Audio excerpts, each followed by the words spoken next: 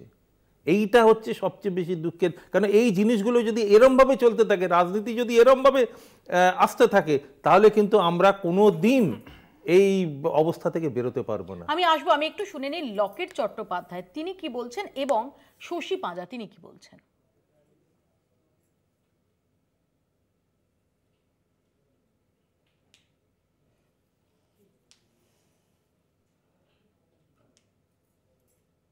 যেখানে লক্ষ্মীশ্রী, কন্যাশ্রী, যুবশ্রী বিভিন্নভাবে লক্ষ্মীর ভান্ডারকে সামনে নিয়ে মহিলাদেরকে এগিয়ে দিচ্ছেন, বড় বড় প্ল্যাকার্ড হাতে নিয়ে তারা চলছে, নাকি তৃণমূল নাকি নারীবাদী, তৃণমূল নাকি নারীদের সবচেয়ে বেশি সম্মান দেয়, সেই তৃণমূল নারীদের নিয়ে বলছে রাত্রিবেলা বেরোবে না। আপনারা জানেন যে কয়েকজনকে ধরা হয়েছে এবং কিছুদিন পর তাদেরকে ছেড়ে দেওয়া হবে, যেভাবে কসবাকাণ্ডে ছেড়ে দেওয়া হয়েছে, এবং প্রত্যেকেই তারা তৃণমূলের সাথে যুক্ত রয়েছে।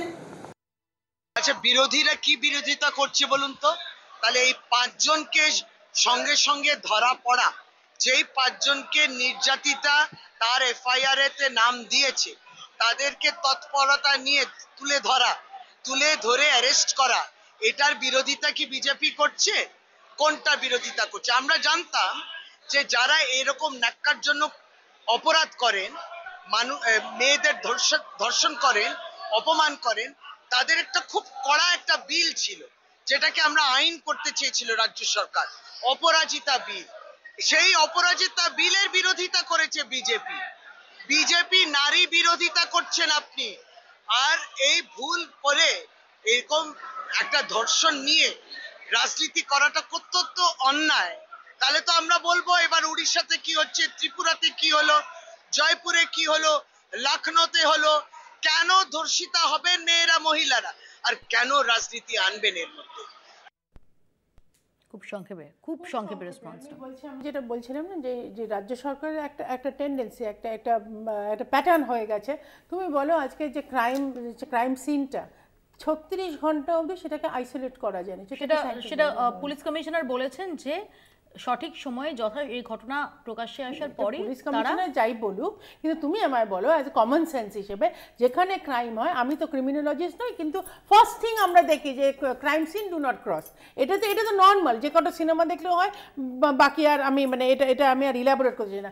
আরেকটা জিনিস, এই যে সিএম বলে দিলেন যে হ্যাঁ ডেফিনেটলি ইমিডিয়েট অ্যারেস্ট হয়েছে, অমুক হয়েছে, তমুক হয়েছে, কিন্তু প্রত্যেকটা ধর্ষণ যারা করছে তাদের সামহাউ অর দি আদার, বড় নেতা, ছোট নেতা, মেজ নেতা, স্বয়ং মুখ্যমন্ত্রীর সঙ্গে টিকি বাঁধা থাকে, তখনই ওরা ঝাঁপিয়ে পড়ে, আগে ভাগে তাদের অ্যারেস্ট করে সেফ কাস্টাডিতে রেখে দাও। আমি এইটাই বলার চেষ্টা করি। আমি পার্থদার কথা থেকে শুরু করি যে পার্থদা, মনোজিৎ মিশ্র, কসবা ল কলেজ, রাজ্য সরকার কিন্তু 24 ঘন্টার মধ্যে ব্যবস্থা নিয়েছেন।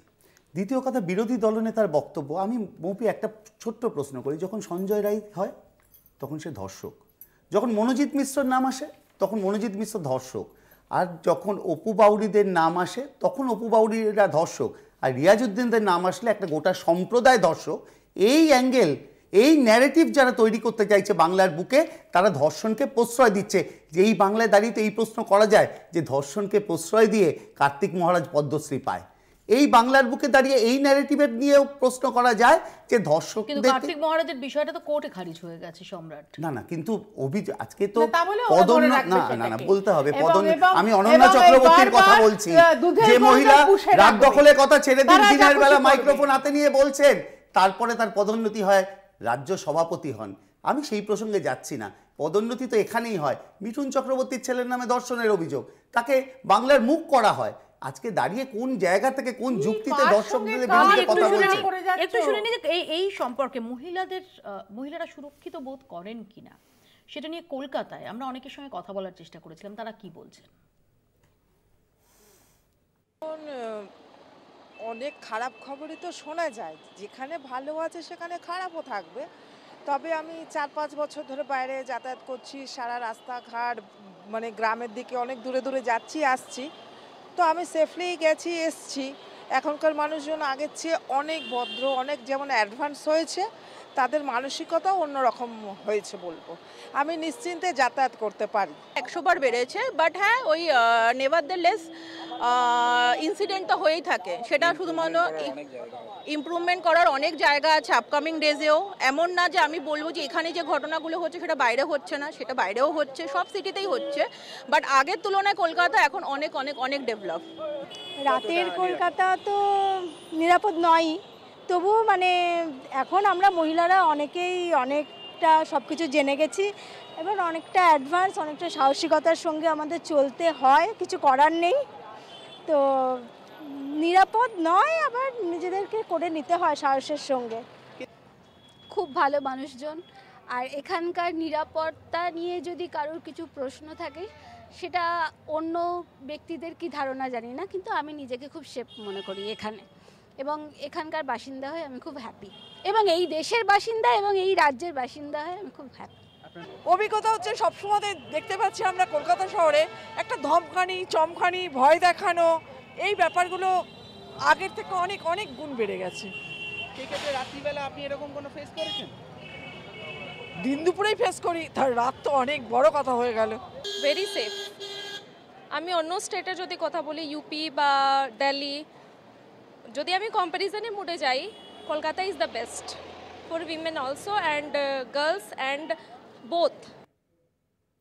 যেখানে ঘটনা ঘটেছে, যেটা নিয়ে এই মুহূর্তে গোটা রাজ্য জুড়ে চর্চা চলছে, দুর্গাপুর, সেই দুর্গাপুরে সেখানেও আমরা মহিলাদের সঙ্গে কথা বলেছিলাম। দেখুন, নিজেদের সচেতন থাকা উচিত, কেননা বাইরে তো খারাপ লোকের মানে ভালো মানুষের সাথে খারাপ লোকও আছে, এটা নিজেদের ওপর ডিপেন্ড করছে আমরা বাইরে কি করব, কিভাবে যাব। তো আমরা আপাতত নিরাপদ আছি। আমরা এখানে নিরাপদই আছি, আমরা কোনোদিনই আজ পর্যন্ত কোনো খারাপ কোনো কিছুই দেখিনি। এই ঘটনাটা ঘটেছে খুবই দুঃখজনক, একটা মেয়ের সাথে ঘটেছে, খুবই দুঃখজনক, কিন্তু এরকম ঘটনা এই ফার্স্ট টাইম দুর্গাপুরে এমনি হলো, খুবই খারাপ হয়েছে, কিন্তু এটা ফার্স্ট টাইম, কিন্তু আমরা সত্যি খুব নিরাপদই থাকি। না, আমরা তো সেরকম দেখিনি, আর এসব ঘটনা হচ্ছে খুব দুঃখজনীয় ঘটনা, কিন্তু আমরা তো কোনোদিন কোনো কিছু দেখিনি। আমি তো রাত্রি 12টা-1টা বাড়ি আসি। আমার মনে হয় যে এমনি দুর্গাপুরে কোনোদিন আমি এত বেরিয়েছি, 8:30টায় ঘরে ঢুকেছি, তো রাত্রি 8:30টায় আমি একা একাই ঘরে ঢুকেছি, অটো টোটোতে বা ইয়েতে, 9টাতেও ঢুকেছি কোনোদিন, কিন্তু কোনো এইরকম ঘটনা শুনিনি। 40 বছর দুর্গাপুরেই আছি, এরকম ভাবে কোনোদিন সিচুয়েশন ফেস করিনি আজ পর্যন্ত। আর এইটা প্রথম শুনছি দুর্গাপুরের বুকে দাঁড়িয়ে যে এরকম ঘটনা ঘটছে। ঘটনাটা অবশ্যই খুব দুঃখজনক, বাট এরকম সিচুয়েশন আমি ফেস করিনি আর এখনো করি না, জানি না ভবিষ্যৎ কি আছে, বাট আমরা কিন্তু নিজেদেরকে সেফই মনে করি। দুর্গাপুরে অ্যাটলিস্ট আমরা নিজেদেরকে প্রচণ্ড সেফ মনে করি। আমরা দেখলাম যে মোটের ওপর বেশিরভাগ, ডেফিনেটলি ব্যতিক্রম কয়েকজন রয়েছেন, মোটের ওপর তারা নিজেদের সুরক্ষিত ভাবছেন। আবারও বলছি যে তারা সুরক্ষিত ভাবছেন, এটা স্বস্তির কথা। আবার একই সঙ্গে তারা সুরক্ষিত ভাবছেন বলেই কোনো আনফর্চুনেট ইনসিডেন্ট সেটা হচ্ছে না বা হতে পারে না, এরকম কথা বলার ধৃষ্টতা, এবং সেটা বললে সেটা অত্যন্ত অত্যন্ত ইনসেন্সিবল একটা অ্যাপ্রোচ হবে। কিন্তু এটা মোটের ওপর স্বস্তির যে অনেক মহিলাই তারা মনে করছেন যে না, এতটা আশঙ্কার তারা জায়গা দেখেন না, তারা মোটামুটি নিরাপদেই তারা যাতায়াত করেন, অনেকে অনেক গভীর রাতেও যাতায়াত করেন। আমি এখানে খুব সংক্ষেপে সবার একটু রিঅ্যাকশন নিয়ে নেব। আমি বলবো একবার। আমি বলছি যদি এতই মহিলারা খুব সুরক্ষিত, আমি যাদের সার্ভে করেছো আর কি, যদি এতই সুরক্ষিত বোধ করে, তাহলে তো মুখ্যমন্ত্রীর তো বলাই দরকার ছিল না যে 8টার মধ্যে সবাই বাড়ি চলে যাও। আমার বক্তব্য ভেরি ক্লিয়ার, যদি মুখ্যমন্ত্রী নিজেই বলে দেয় যে ভাই আমার পরিকাঠামো তোমাদের সুরক্ষিত করতে পারছে না, সো দেয়ারফর এখানে প্রশ্ন যে মুখ্যমন্ত্রী কি বলেছেন যে গোটা বাংলার সমস্ত মহিলাকে 8টার মধ্যে বাড়ি যেতে, হস্টেলের কিছু মুখ্যমন্ত্রী এই নিয়ে দ্বিতীয়বার বললেন। তোমার মনে থাকবে আরজি করার পরেও মুখ্যমন্ত্রী বলেছিলেন যে একেবারে নাইট ডিউটি কার কোন মহিলাদের নাইট শিফট না দেওয়ার ব্যাপারে তিনি মন্তব্য করেছেন, ডেফিনেটলি আপত্তির অবকাশ নেই। আমি তো সেটাই বলছি, যদি মহিলারা সেফ মনে করে তাহলে মুখ্যমন্ত্রী রাগ বাড়িয়ে তো বলা দরকার। কিন্তু এক্ষেত্রে এক সেকেন্ড 17 বাজতে, কিন্তু এক্ষেত্রে দুর্গাপুরের ঘটনার পর মুখ্যমন্ত্রী রাজ্যের সমস্ত মহিলাদের রাত নামতেই ঘরে চলে যেতে বলেছেন, এটা কোথায় বলে, এটা এক্স্যাক্টলি ভার্বাটিম উনি কোথায় বলেছেন? তুমি যে ওটাই ভিডিওটা চালাও যে সময় এয়ারপোর্টে দাঁড়িয়ে উনি বলেছেন, আমার তো মনে হয় মহিলাদের 8টার পর বেরোনোর দরকার নেই, বারবার বলছেন।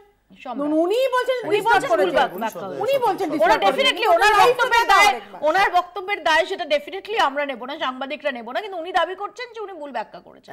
তুমি লাইভটা চালাও, যেটা যে সময় বলেছে সেইটা চালাও আরেকবার, তাহলে এই দুধ কা দুধ পানি কা পানি হয়ে যাবে। হয়তো একটু গুলিয়ে ফেলেছেন। কিছুদিন আগে উত্তরপ্রদেশে একটা আইন আনার চেষ্টা করা হয়েছিল যে রাত্রি 7টার পর মহিলাদের টিউশন বন্ধ করতে হবে, এটার সঙ্গে গুলিয়ে ফেলেছেন, হতে পারে। বা আপনি সতর্কবাদী প্লিজ, আমি একবারও আপনাকে ইন্টারাপ্ট করিনি। আমি আরেকটা কথা বলি, সতর্কবাদী হয়তো ঘুরিয়ে ফেলেছেন যে গুজরাটে পোস্টার লাগানো হয়েছে মহিলাদের লেট নাইট পার্টি বন্ধ করতে হবে, মহিলাদেরকে সন্ধ্যেবেলার মধ্যে ঘরে ঢুকে যেতে হবে ধর্ষণ। সম্রাট একই সঙ্গে সম্রাট চিরঞ্জিত থেকে শুরু করে সৌগত রায় থেকে শুরু করে একের পর এক নেতা, তাদের কি বক্তব্য?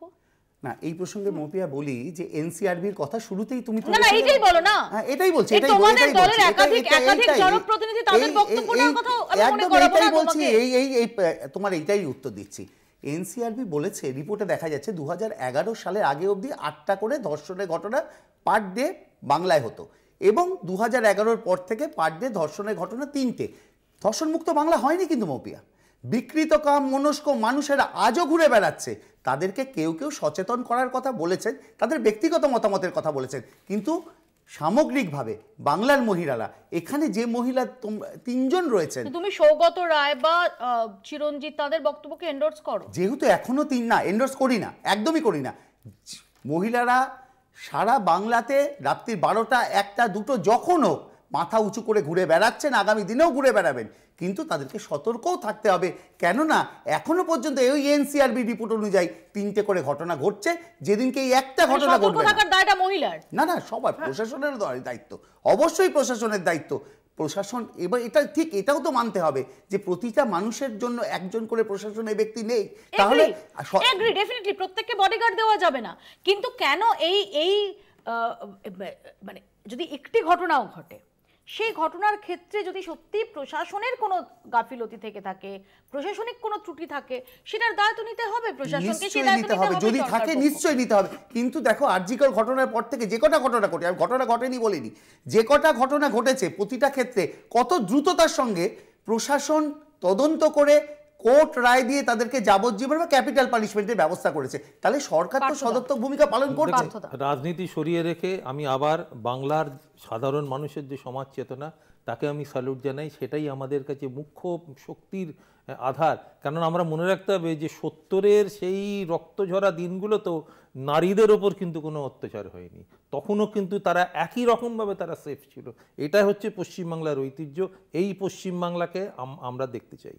তার জন্য প্রতিটি সরকারের কাছে আমাদের আবেদন থাকবে, রাজনীতি সরিয়ে রেখে আমি বলতাম কিন্তু যে মহিলারা কলকাতা শহরে যতটা সেফ থাকতো, এখন কিন্তু সেই জিনিসটা আর নেই। এটা আমি একা বলছি না, এটা অসংখ্য, আমি জানি না তোমরা যাদের সার্ভে করলে আমি জানি না তারা নিশ্চয়ই মনে করে বলেনি, তারা বলেই তারা ব্যতিক্রম আছে, কেউ কেউ তো বলেছেন যে না তারা মেজরিটি যাদের তুমি ইন্টারভিউ দেখালে আজকে মেজরিটি বলছে যে হ্যাঁ তারা খুব সুরক্ষিত। আমি যদি তাদেরই কথা মেনে নিই, তাহলে মুখ্যমন্ত্রী আগ বাড়িয়ে কেন বললেন যে তারা মেয়েদের দরকারই নেই রাত্রিরে বেরোনো? তাহলে তো তোমার পরিকাঠামোটা নিজেই মুখ্যমন্ত্রী বলে দিচ্ছে। প্রথমেই বলি একদম শত্রুপাতি কেন এই কথাটা বারবার বলছেন, এবং এই কথাটা আমরা বাকি যারা রয়েছেন বা যারা শুনেছেন তাহলে মুখ্যমন্ত্রী এই কথা বলেননি। প্রথম কথা এই জায়গাটা আসছে, তাহলে আপনারা শোনেননি, ক্লিয়ার বলেছে। আমি তো মৌপিয়াকে বলছি প্লিজ আরেকবার প্লে করো এটা, যখন এয়ারপোর্টে দাঁড়িয়ে প্রথম রিঅ্যাকশন উনি শুরুতেই করেছিলেন, প্লিজ ওইটা একটু দেখো। মুখ্যমন্ত্রী তার বক্তব্যে বেসরকারি শিক্ষা প্রতিষ্ঠানের একটা অ্যাঙ্গেল আনতে চেয়েছিলেন, এক্স্যাক্টলি তাই। অথচ এটা দায়বদ্ধ যারা পয়সা আছে তাদের সিকিউরিটি রয়েছে, এখানে হস্টেলে সুপার রয়েছে, তাদের দায়বদ্ধ রাখতে হবে। দুর্গাপুর পশ্চিমবাংলার মধ্যে ওই কলেজটা পশ্চিমবাংলার প্রশাসনের আওতায়। আরে কলেজের ভেতরে আমাদের আবেদন মনে রাখে, আজকে বাইরে কি হয়েছে, বাংলাতে ধর্ষণের ঘটনা ঘটেছে 2011 পরেও ঘটেছে, কিন্তু কখনো কোথাও কোন ধর্ষককে একটা নির্দিষ্ট সম্প্রদায় নারীকে ধর্ষণ করার জন্য হিন্দু বীরের মর্যাদা দেওয়া হয়নি। Bengal is not safe for women. আমাদের সময় একদম শেষ, আমাদের সময় একদম শেষ, এখানেই শেষ করতে হবে। আমরা সাধারণ মানুষের বক্তব্য শোনালাম, সাধারণ মহিলাদের বক্তব্য শোনালাম। ডেফিনেটলি বেশিরভাগ তারা মনে করছেন সুরক্ষিত, এটা স্বস্তির কথা। আবারও বলছি যে সেটা দিয়েও আবার যে ঘটনাগুলো ঘটছে সেই ঘটনাগুলোকে কোথাও লঘু করা যায় না। নিঃসন্দেহে প্রতিটি ঘটনা অত্যন্ত গুরুতর ঘটনা এবং তার জন্য প্রশাসনকে যথাবিহিত ব্যবস্থা নিতে হবে, এটাই স্বাভাবিক, এটাই প্রত্যাশিত। আপাতত বাংলা বলছে এখানেই শেষ করছি। দেখতে থাকুন কলকাতা টিভি।